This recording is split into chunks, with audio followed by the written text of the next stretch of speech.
You know, it is a truly bizarre quirk of human nature. Like, you can probably rattle off without even having to stop and think about it your best friend's exact highly specific coffee order. Oh, yeah, absolutely. Right.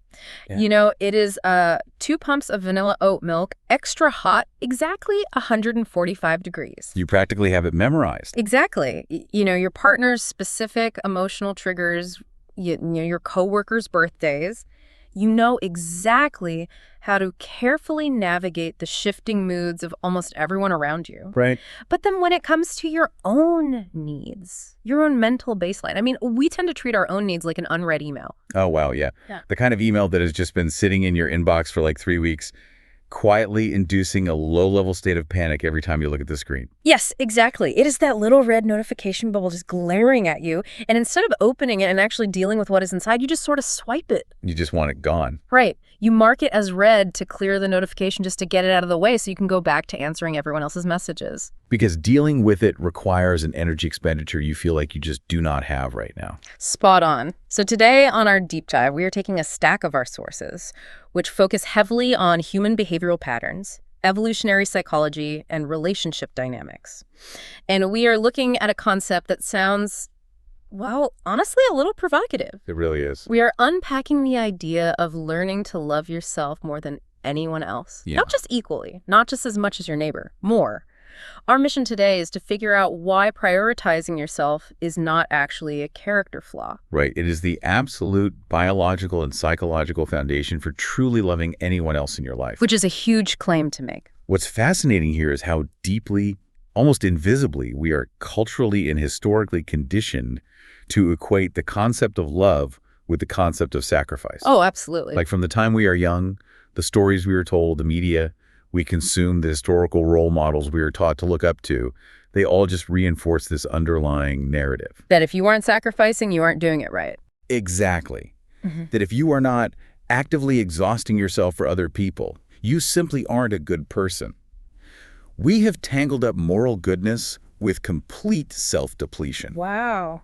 It is a systemic behavioral paradigm that essentially sets us up for continuous psychological failure. I hear that, but I have to push back a little right out of the gate here. Go for it. Because if I walk into a room or into my workplace and my internal operating system is actively telling me that I love myself more than anyone else in this room, doesn't that just make me an insufferable narcissist? That is such a fair question. Right, because we are already living in an era of intense hyper-individualism.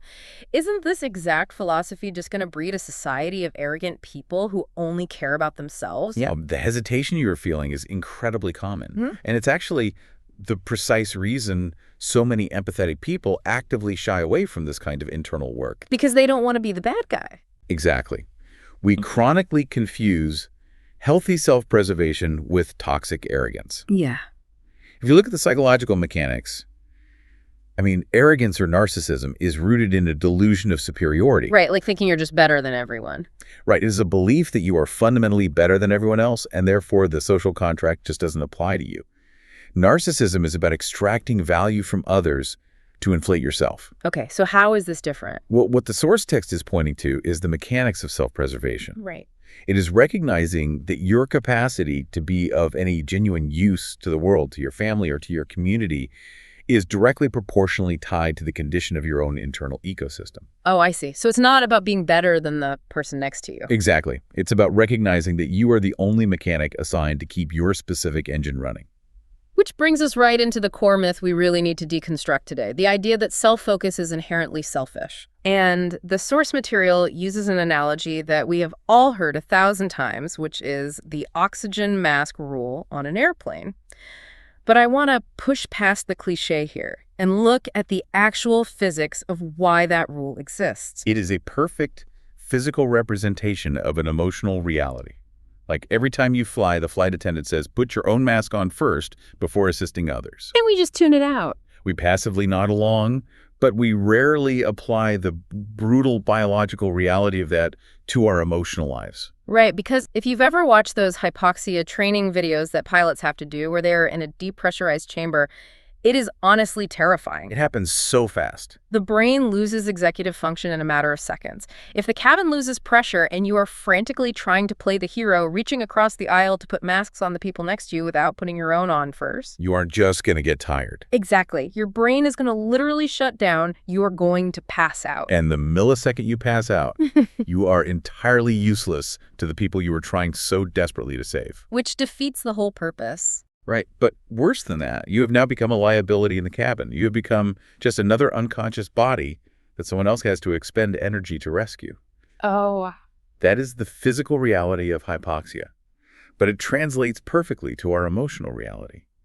When we burn out because we refuse to put our own emotional oxygen mask on, we lose our cognitive function. We get snappy, we get exhausted. Exactly. We lose our patience, our empathy, our ability to reason. We basically become emotional liabilities to our partners and our children.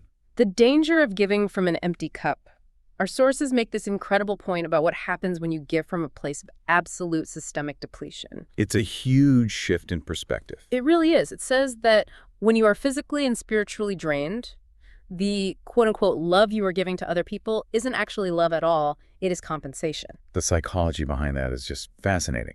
When you are entirely empty and you are still forcing yourself to give to others, you're operating on what psychologists often call covert contracts. Covert contracts? What does that mean? It means you are secretly hoping that the act of giving will prompt the other person to realize how much you are suffering and pour something back into you. Oh, wow. You are giving to be saved. You are giving to feel validated. It comes with invisible strings attached. It is highly transactional, even if you are entirely unconscious of it. Okay, let's unpack this. The text talks about the shift from being a beggar for affection to a provider of it. Yes. When you give from that empty cup with those covert contracts, you are the beggar. You are giving from a place of intense emotional debt. That's a great way to put it. It actually makes me think of personal finance. It's like trying to pay for a massive, lavish dinner for all your friends with a debit card that you know is completely overdrawn. And what happens when you swipe that card? Well, you get to play the hero for a minute. Like you're swiping the card, acting like the big spender, showing everyone how incredibly generous and selfless you are. Right. But I mean, the actual funds aren't there, so the transaction goes through, but it is just racking up massive emotional overdraft fees in the background. And secretly, you're sitting at the table hoping one of your friends notices you're actually broke and offers to cover the tab next time to save you from bankruptcy. And we all know how those emotional overdraft fees manifest in real life, right? Yeah, it's not pretty. They compound with massive interest in the form of deep resentment, nervous system burnout, and intense passive aggression. Oh, the passive aggression is so real. You start keeping an unspoken ledger of all the things you have done for people who haven't reciprocated. But when you finally fill your own cup, when you secure your own mask, you are no longer swiping an overdrawn card. You're paying with cash you actually have. Exactly. You're paying from an actual surplus. You give from overflow. And that kind of giving is incredibly clean. Clean because there's no ledger. Right. It has no strings, no hidden ledgers, no expectations of being rescued in return. You basically transition from being a beggar for validation to a genuine autonomous provider of love. Which is an amazing conceptual shift. But it obviously brings up the practical question of how do we actually accumulate that surplus? That is the big question. Because I feel like whenever society talks about self-love, it instantly gets commodified. Like the internet just yells at us to take a bubble bath, buy a fancy candle, or go on a spa weekend. Oh yeah, the self-care industry is booming. Right. And frankly, a $20 bath bomb is not going to cure my existential dread or fix my deeply ingrained relationship dynamics. It absolutely will not. Yeah. Surface-level self-care is a highly lucrative industry, but it rarely touches the root of the issue. So what does the source say we should actually do? Or our source material bypasses the spa days completely and breaks down the actual mechanics of self-love into operational behaviors. These are fundamental, often uncomfortable shifts in how you interact with the world and yourself on a daily basis. And the first major behavioral shift is about protecting your energy. Yes. This is all about realizing that your time is a non-renewable resource, and it really comes down to mastering the power of the word no. For recovering people pleasers, this is a monumental hurdle. And there's a biological reason for that, honestly. Oh, really? Yeah, people pleasing is often a trauma response. It's a fawn response from the nervous system designed to avoid conflict and keep you safe from rejection. Wow, so it's deeply wired in us. Exactly. But the reality is, every single time you say yes to an obligation, a favor, or a social event that you genuinely do not have the capacity for, you are actively saying no to your own peace of mind. You're giving away a piece of your non-renewable energy. Right. Loving yourself means instituting firm boundaries and recognizing that you do not owe the world unchecked 24/7 access to your time.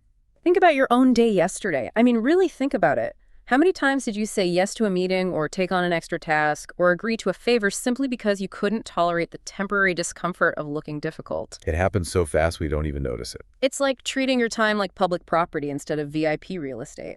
If you don't build a fence, people are just going to wander in and set up camp and your internal property gets trashed. The friction of setting that boundary is temporary, but the peace of mind it protects is long-term. But here is the tricky part.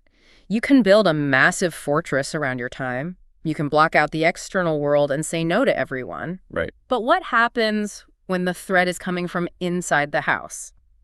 Even if we block out the world, we still have to deal with our own internal monologue. Which brings us to the second major shift the sources discuss, which is retraining the inner critic. The double standard of the human inner critic is staggering when you actually stop to observe it. Think about how you instinctively speak to a friend who just made a massive mistake at work. Oh, you're usually so kind. Right. Or a friend who is going through a devastating breakup. You are likely empathetic, supportive, and highly encouraging. You say, "It's okay, you're human, you'll figure this out. I'm here for you." But when we make that exact same mistake, the internal monologue is just vicious. It really is. It is an immediate barrage of, I am so stupid, I am an absolute fraud, I am a failure, and everyone knows it. We speak to ourselves with a level of vitriol and cruelty that would instantly, permanently end a friendship if we spoke that way to someone else out loud. So why do we do that? Why are we so mean to ourselves? There is an evolutionary psychology component to this, actually. The brain has a built-in negativity bias. Historically, for early humans, making a mistake could mean being exiled from the tribe, which meant certain death. Oh, so it's a survival mechanism. Exactly. So the inner critic evolved as a harsh alarm system to keep us strictly in line with social expectations. We berate ourselves before the tribe can to ensure our survival. But obviously we aren't living in hunter-gatherer tribes anymore. Right. In the modern world, it is an outdated software patch.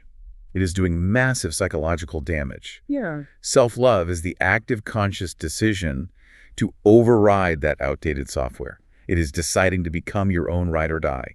It is replacing the internal critic with an internal coach. And a good coach actually wants you to win, not a coach who just screams at you from the sidelines about how terrible you are while you're trying to play the game. Exactly. I love that. But, of course, you cannot expect to coach yourself effectively if your brain is physically starving. We are trying to run this complex emotional software on hardware that we treat like absolute garbage. We really do. Which is the third operational shift, honoring our fundamental biological needs. The foundational architecture of simply being a human. Literally just being a mammal. The source brings up the absolute basics, like getting actual sleep-eating, vibrant food that actually fuels your cellular biology and physically moving your body. It sounds so simple, but we ignore it. Right, and it points out this brilliant kind of heartbreaking analogy. It says you wouldn't dream of letting a pet or a young child go without sleep for days. No, you'd be a monster. Right. You wouldn't feed them absolute garbage from a vending machine for every meal. Yeah. Yet we do it to ourselves constantly without a second thought. The physical body is the only home you actually have to live in from birth to death, and we completely detach from it. This raises an important question. Why is that? Why do we feel a profound moral obligation to care for a houseplant, making sure it has the exact right amount of sunlight and water? Right. Or to make sure the cat has the expensive organic grain-free food? But we view our own basic biological maintenance as entirely optional. It's so backward. It reveals a deeply ingrained subconscious belief that we are somehow less worthy of basic care than the flora and fauna sitting in our living rooms. We view the mind as totally separate from the meat suit it operates in. Here's where it gets really interesting, because if you think about it, if we treated a golden retriever The way we treat our own physical bodies and sleep schedule. Oh, my goodness. Like, sorry, buddy, no sleep for you tonight. We're pulling an all-nighter to finish the spreadsheet. And for dinner, you are having a handful of stale pretzels and a diet soda. People would be outraged. Someone would literally call animal control. They absolutely would. You would be deemed legally unfit to care for that animal. Yet we are the animal in this scenario. Honoring your biology is not a luxury. It is the most elemental form of self-respect. When you sleep, when you eat well, you are signaling to your nervous system on a cellular level that you are safe and that you matter. You are lowering your baseline cortisol. Okay, so we've essentially built the internal fortress. We are guarding our time and energy. We are actively overriding the evolutionary negativity bias to act like our own best friend. And we are letting ourselves sleep and eat like a highly pampered golden retriever. The dream, basically. This is all vital internal work. But the sources shift gears here to look at the external ripple effect, because the grand paradox of all this is that focusing so intensely on your internal ecosystem actually makes your external relationships with other people infinitely better. It does. And it really comes down to curing what the psychological literature often calls neediness or anxious attachment. Okay. When you establish those internal practices, you become your own primary source of validation. You establish an internal locus of control. So you aren't waiting for someone else to validate you. Right. You no longer need your romantic partner to tell you you're brilliant 10 times a day just to stave off your own spiraling insecurity. You don't need your boss to constantly praise you for you to feel competent at your job. You're not relying on the outside world to constantly pump the air back into your tires every time you hit a bump. Precisely. And because of that newfound internal stability, you stop settling for the crumbs of affection. The text uses this fantastic imagery, actually. You stop accepting crumbs from others because you have already prepared an absolute feast for yourself at home. You are full. So what does this all mean? The source sums it up with this core overarching takeaway. We teach people how to treat us by how we treat ourselves. Yes. If you walk around acting like a secondary character in the movie of your own life, always deferring, always exhausted, always self-deprecating, the rest of the cast is going to treat you like a secondary character too. They absolutely will. You have to take the lead role. But I do want to push back on this quite a bit, actually. Let's hear it. Okay, practically speaking, if I am preparing a Michelin star emotional feast for myself every single day, doesn't that eventually lead to profound isolation? How so? Well, if I am totally self-sufficient, if I literally do not need anyone for validation, comfort, or support, why would I keep anyone around? It feels like there is an incredibly thin line between healthy self-sufficiency and just pushing people away. Are we just promoting becoming an emotional doomsday prepper hiding in a bunker of our own making? That is a phenomenal challenge, and it highlights a crucial distinction in relationship psychology.